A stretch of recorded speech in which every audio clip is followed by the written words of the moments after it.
session of providing information on municipal financing with an opportunity for public to ask questions. Well, I guess this is me too. It's my nice night to talk. And I won't be exceptionally long, but what I did is, and the interesting thing is, I'm putting on a seminar in about 2 months on municipal finance, so this is perfect. You didn't have to pay me to figure all this stuff out because I'm writing this program on this, and that's why it was all on my desk when it came up at your last meeting. And I'm not gonna go through a lot, and I know that John's on the video, there he is, and he knows twice as much as I do about the accounting aspects of it. But I thought it would be good just to talk about general government funding, and understanding that government funding basically operates differently than business or budget funding, because you have to understand that there's no profit motivation in cities.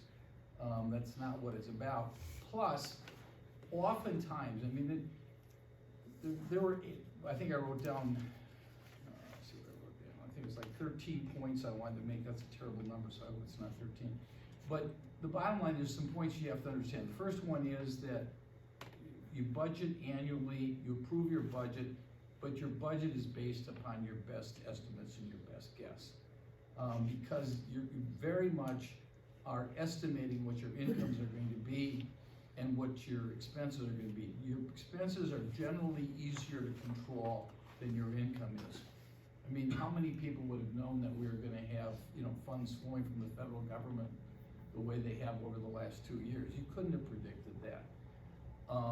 And if you could, I'd like a few things to talk to you about the stock market. But that's important to understand. The second thing is, oftentimes you pay your bills with last year's money. And that's a concept that a lot of people don't recognize in the budgetary process, is that when you run a business, you just kind of keep flowing. But theoretically in a city, when you hit your closing date, you close the budget and you start all over. But where does the money come from to pay that first month's expenses? It comes from last year's money. And so it's money you really budgeted for the previous year to spend, but if you didn't keep it in the budget, you wouldn't have it to get through the first several months. I mean, this isn't so bad for municipalities as it is for school districts.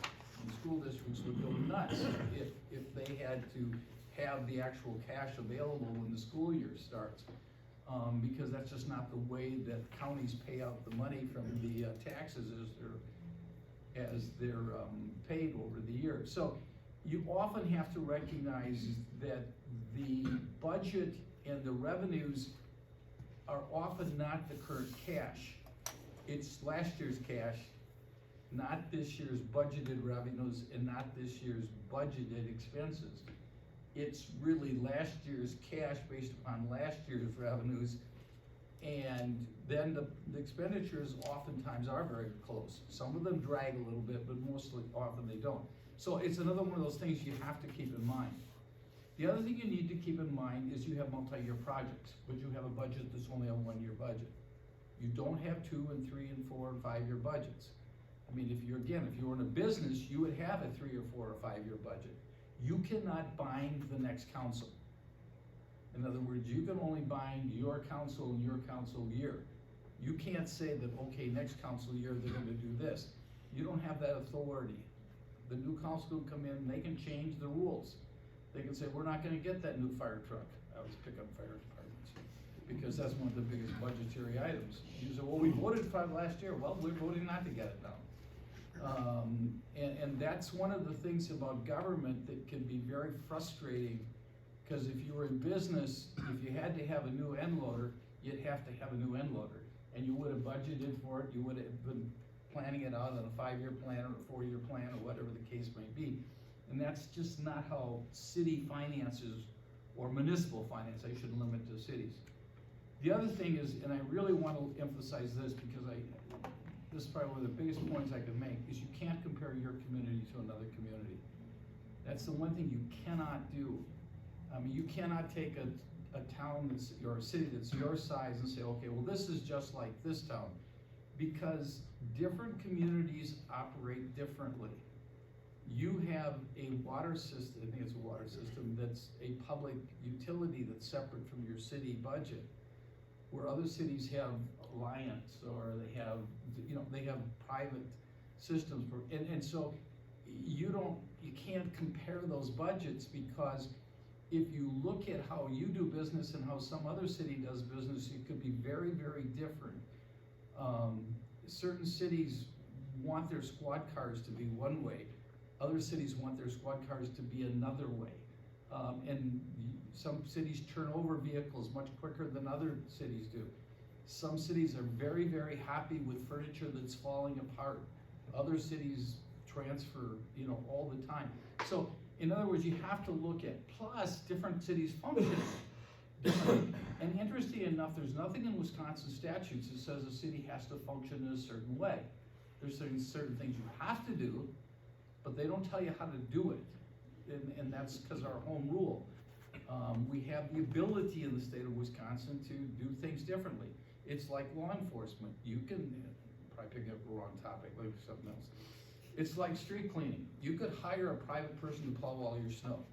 There's nothing says you have to have your own public works department. You could hire everything out if you wanted to do that. Now, that's not the way it's traditionally done, but you could do that. So just keep in mind that trying to compare cities to cities is very, very difficult. I had fun last night because we took a city along the Minnesota border and we compared it to another city in the heart of the north. And they're exactly the same size city. If you look at their demographics, they look like they should be the same. But you had almost a 50% differential in many of the budgetary items. Why? Because there's different issues when you're 25 miles from Minneapolis than if you're 150 miles from civilization. I mean, it's different issues, and that's why it's really unfair to say, well, I looked at such and such a community, because there's just way too many factors. Number 5 point, as I said, there's no fixed rules in allocation of costs. That's another thing that I pointed out, and somebody asked about, well, if we took away and got rid of this department, let's say we get rid of the, I don't want to pick on them. We got rid of the fire department. We got rid of the fire department, which we could. And we just said, we're gonna enter into a contract with Keel to provide all the fire services. Something really ridiculous. I wanna go way wild. Okay. And if you said you wanted to do that, your budget would change significantly, but you wouldn't take a portion of City Hall and sell it off because, well, we don't need that allocation anymore for utilities. We don't need that allocation for space anymore because we're not doing any of the billings for the, emergency services. We're not doing any of the billings for, and we're not charging the water fees. And in other words, you've got fixed costs, and how you allocate those fixed costs, every community is different. And I think that's important that you understand that. Population makeup also has an significant alteration on expenditures and resources.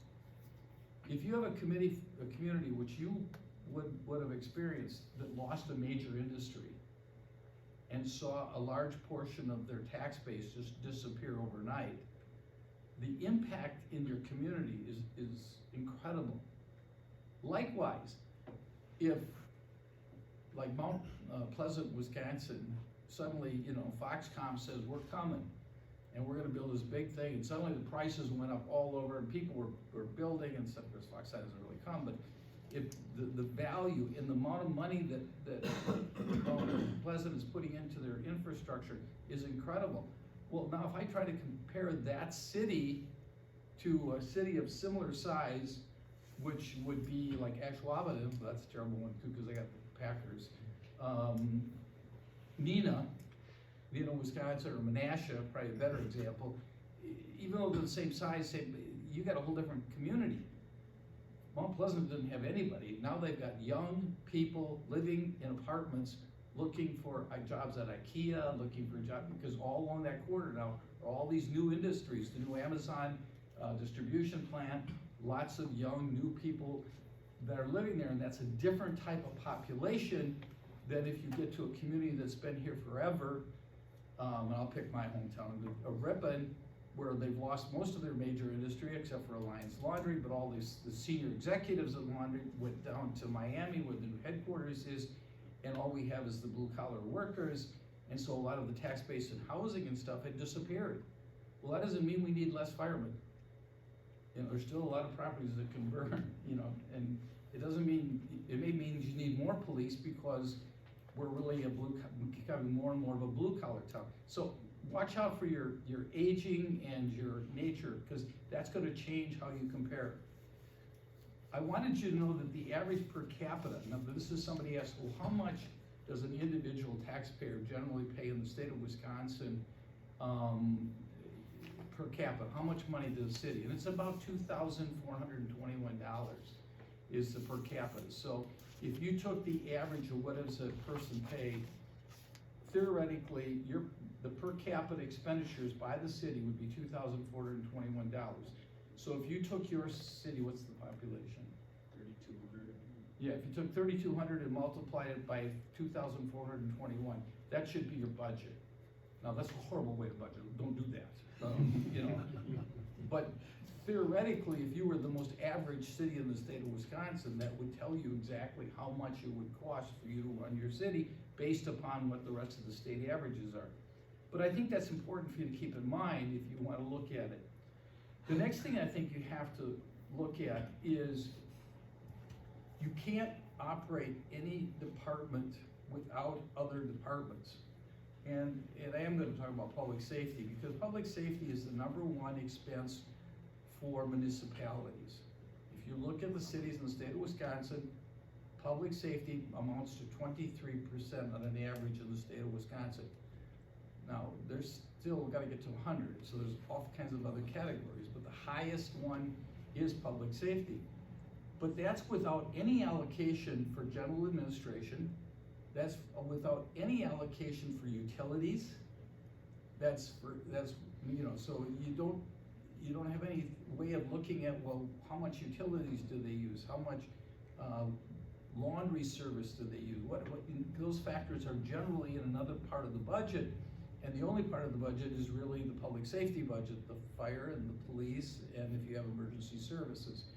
And that's why your budget may be different, because I don't know if you don't have ambulance service. But that's something you need to understand. You know what #2 is?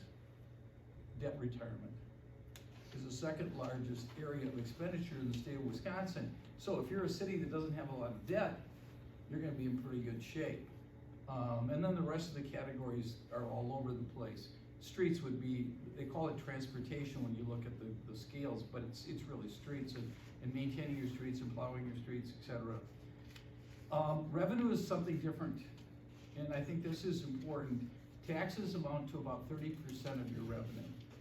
So only 30% comes from your taxpayers. In other words, the money that they pay in property taxes. The other one that I thought was kind of fun is, except in the village of Rosendale in Wisconsin, fines and forfeitures are less than 1%. Rosendale is about 42%. I don't know if anybody's ever driven through Rosendale, but you know, that's where they have the sweatshirt you can buy, which says, "I've been ticketed in Rosendale." And I'd like to give Jim Westfall, who was the village president for a long, long time, a hard time about that. But I personally hit my brakes the minute I get close to there, and you can bet I go through that city a lot. But anyway, it's less than 1%, so don't worry about it. You know, you don't have to give that many tickets. You got a long ways to go. Utilities are your next biggest category after your taxes. In other words, your payments for your utility services, and again, you'll be skewed because you have a different system. The next biggest area of revenue is intergovernmental. Intergovernmental is about 15.6% of your money. That's the money that comes from state and federal and county funds. Very, very little from county, by the way. The vast majority comes from state aid. And some of that state aid is really federal money that goes through the state, but the vast majority is state aid. The smallest would be county, And even the federal government's not that significant, except for the last 2 years, it's been fairly significant, but otherwise, that's not there. The other one that's interesting is 10% is debt. So 10% of your revenue is usually coming from bonding or borrowing or something of that nature. So if you have a city that doesn't borrow, doesn't go into debt, you're gonna skew both of those numbers, the amount of money that goes into expenditures and debt, and the amount of money that goes in from income from debt. So, that was kind of the concept I wanted to throw out to you. The other thing is to understand is fund accounting, John and I can both talk about fund accounting, but what we really wanted to point out with fund accounting is, remember, and I use the example, it's like a family budget. You take, and let's say that you make $1,000 a week, just making up a number, and you don't say, okay, this week I budgeted $400 for food, and say, okay, Missy, you get $2 worth of food, you eat a little better, you get $3 worth. You don't do that in the family. You can't take the family budget and say which child is getting how much. And that's really what government's like too, is you can say we have this much money in tax dollars, and we can say that 23% of it can go to the administration, but 23% is not, 80% of that 23% could come from state funds. In other words, it couldn't come from taxes, it could all come from certain grants that you received in a given year. ARPA's gonna skew that number this year. In other words, there's no way to tie what comes into the funnel with what goes out the funnel. You can only put it into a general budgetary item. You can say this is how much we spent, this is how much we took in, but you can't break out the component parts. If we could, I would love to send my money to Washington and say, I'd like to pay for Highway 41 between Oshkosh and Neenah so that it fixes up, because it's terrible to drive all the time. But we all know we can't do that. And so the allocation is almost impossible unless you have a designated fund. If someone says, I'm going to give $1,000 for parks as a grant or a gift, they could give that money and they could restrict it and say it all must be used for parks. But some of that could be used for administration. Some of that could be offset the parks director's salary. And yet, what that means is, okay, if the park director doesn't have to take all this money out of the general budget, that means there's money in the general budget that goes somewhere else.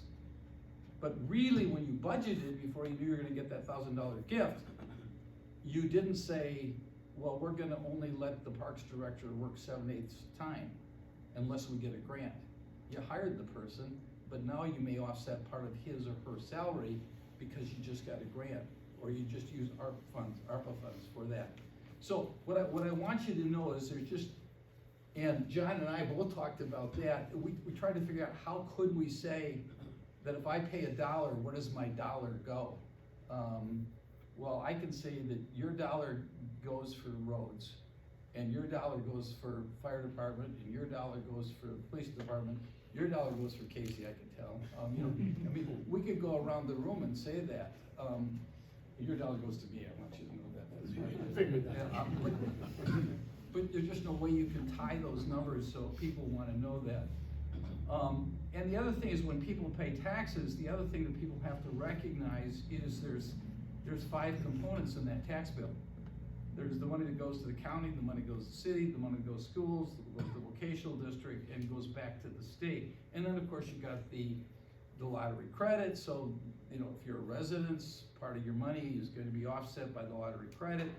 And so there's other credit programs that you've developed that really skew those numbers, so it's very, very difficult to tie things together perfectly by saying that. Yeah, so that's, I could go on all day talking about finance and where it goes, but that gives you a basic overrun and overview, not overrun. I didn't overrun anybody. But an overview of what's there. John, did you have anything you wanted to add? You did an amazing job. You must have been a governmental auditor in your previous career. because you definitely know this stuff. You hit on many of the points, that I wanted to bring up, so thank you. One thing I want to reemphasize, and I guess one additional point, I want to reemphasize is, you know, every year when I meet with this committee, and I'll be doing that in about a month from now to talk about 2021, that, what you said earlier, Steve, is one thing that, is really critical to remember.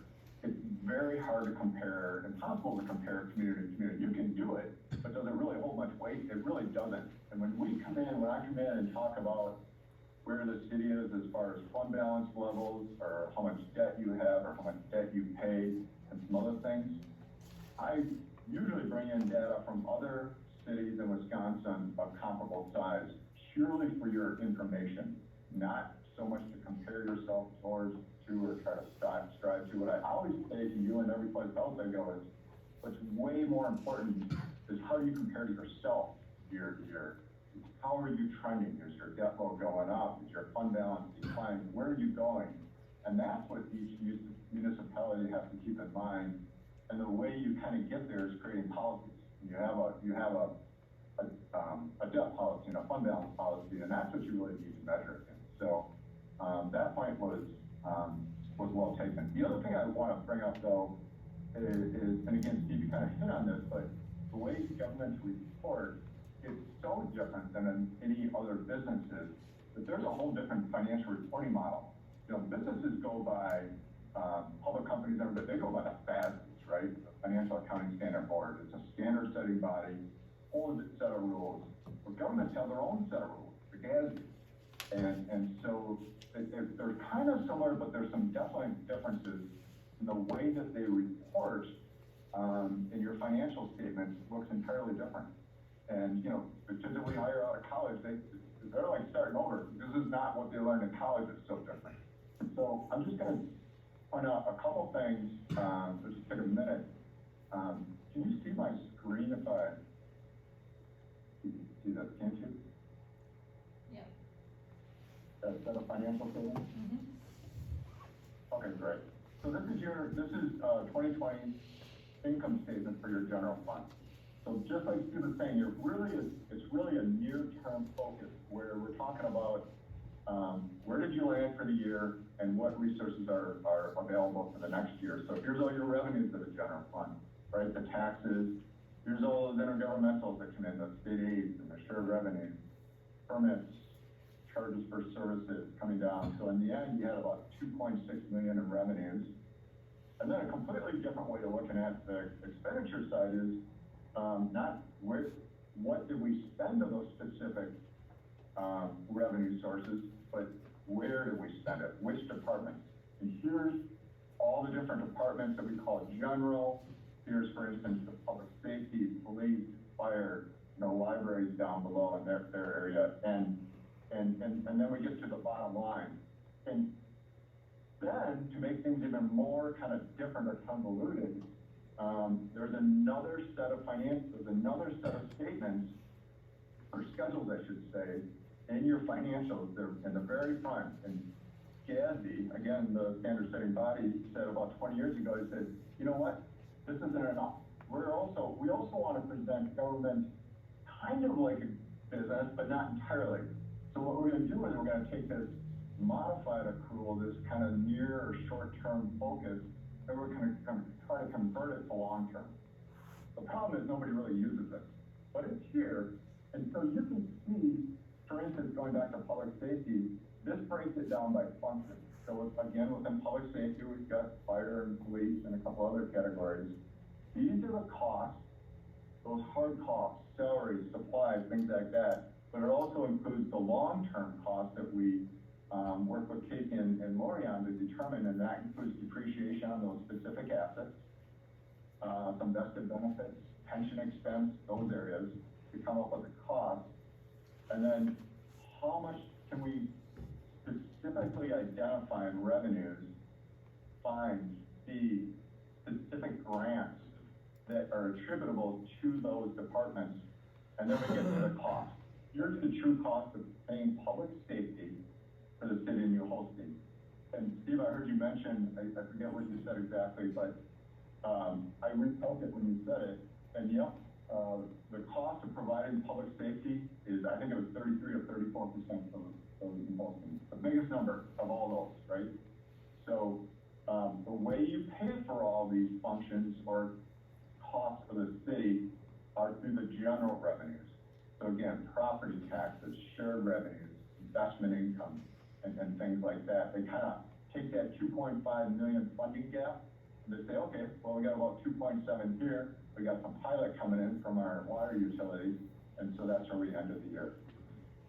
So it's a really unique way of presenting the numbers, and even converting all those expenses like I was talking about, the vested benefits, the depreciation on buildings and cars and stuff, it still doesn't capture all the costs, because this isn't a cost accounting, right? For those of you that have or perhaps still work in manufacturing, cost accounting is really common there.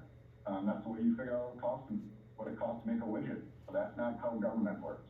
But this is a step towards the way government looks. This is going to be redone in the next few years, by the way this looks. But the intent is to give users of the financials of, information just like Steve was saying. Where do you spend your money? Well, it's public safety, street, and it's debt, and that probably constitutes about 70-80% of all of it. So I don't know if that helps at all too, but happy to entertain any questions or. Anybody have any questions? I do.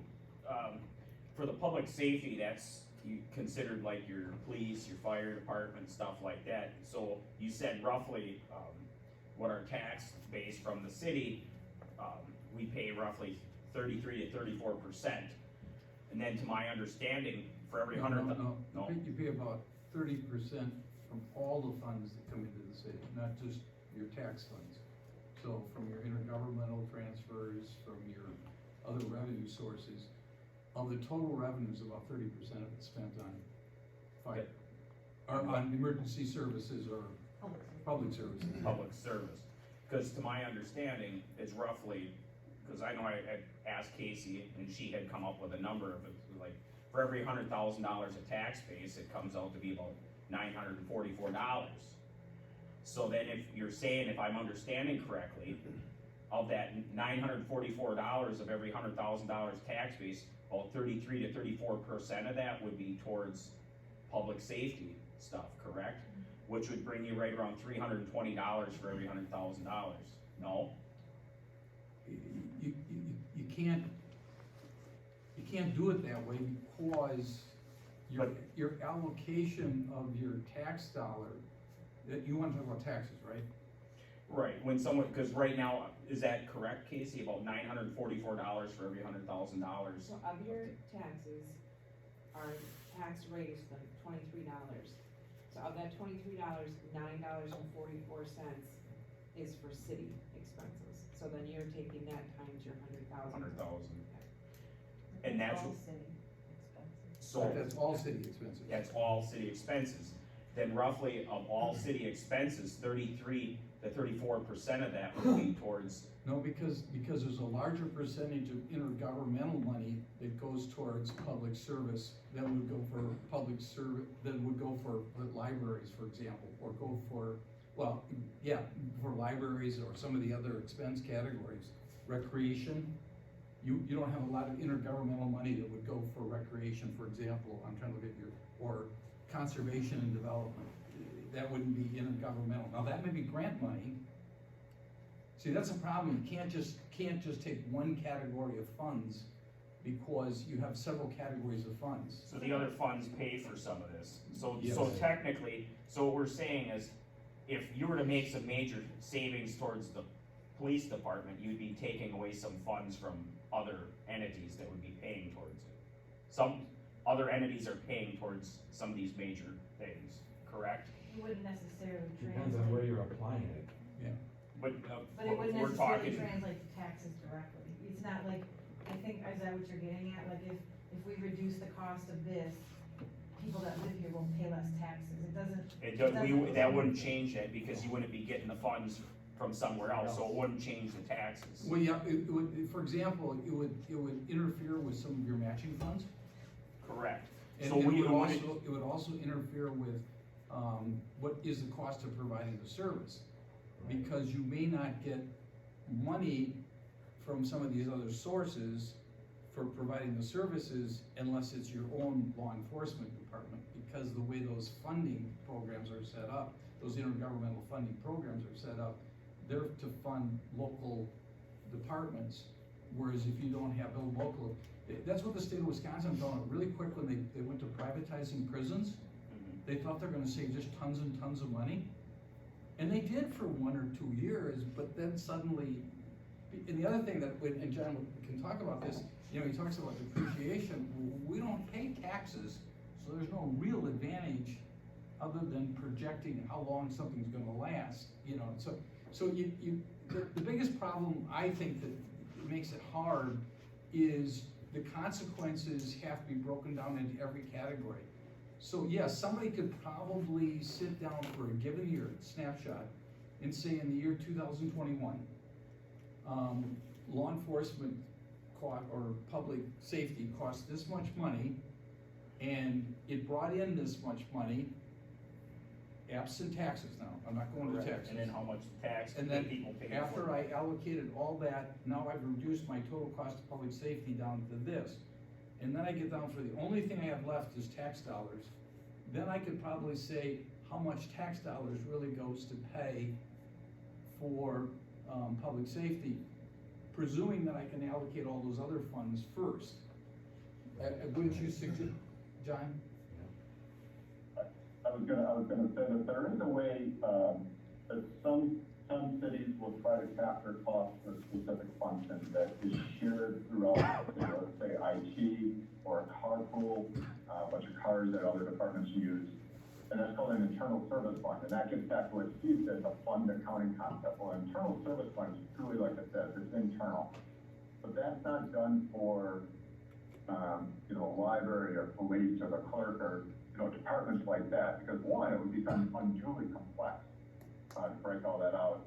And two, a lot of functions of the city, don't serve internally, they serve the public, so it's just not done, for those kinds of functions. It's internal, and so I think it would be, you just don't see it, yeah. John, I got a question for you. Moving in the future, or coming up, do you foresee shared revenue being stable, increasing, or decreasing? The shared revenue that we get from the different sources. Steve, do you wanna address that? You might have a better read on what's going on at the legislature. Yeah, I would tell you in the year 2022 and the year 2023, shared revenue is gonna be pretty good. My crystal ball breaks after that, because I can't tell you what the election of 2022 is going to do, and I certainly can't tell you what the election of 2024 is gonna do. But I think that shared revenue, I think what you're going to see, I mean, again, I watch this in the legislature all the time, is you're going to see a push for regionalization. And they're gonna tie shared revenue to regionalization, where you're going to get a bigger bang for your buck if you try to do regional services. I really think that's what's being talked about. And that could significantly hurt areas like this, because it'll really significantly help major metropolitan areas that are, I mean, even the Fox Valley, if you took the Appleton, Little Shoe, Kaukauna, Kimberly, it's really easy for them to do shared services. I mean, their roads all intersect anyway, there's nothing between. Or like what they did in Milwaukee, I think you know that, and the chief could probably tell me more, but there's the Metropolitan Police Department that encompasses just about all the suburbs that surround Milwaukee, and they have one department. And that department is theoretically saved a lot of money, but if you ask Milwaukee County what it's done to them, is it stole their best officers, because they have a tendency to pay more money, and then more problems are in Milwaukee. So I could see the legislature saying, okay, we're gonna take money from that Metropolitan Police Department, we're gonna make them pay for part of Milwaukee's public safety. I can see the governor doing something like that, because that's where the problem is right now. You know, we can think the problem is here in our area, but I think that's where shared revenue is going to, when they go to the regionalization, you're gonna see more money going to Dane County, Kenosha County, Racine County, Milwaukee County, Ozaukee County, Washington County. I just think that's where it's coming, because. So what you're saying is if we can't, if a community like our size cannot do the consolidating, which what you're speaking to, like a larger city could, the funds aren't gonna be applicable for us like they would to the larger cities. Not in the same volume, that's what I'm saying, yeah. Well, volume, percentage, it's not gonna be the same, I mean, it's gonna be lesser for us than it would be a larger community. I just think there's no doubt about that. It's politics right now. It's politics in the year 2021, 22 too. And you, for example, just you can see that in the whole healthcare industry. I mean, look at how your local hospitals are disappearing like faster than greased lightning. And yet we have, you know, brand new hospitals in a city like Milwaukee. Well, hold it, why can't we take one of those and put them, you know, but anyway, I'm not in charge.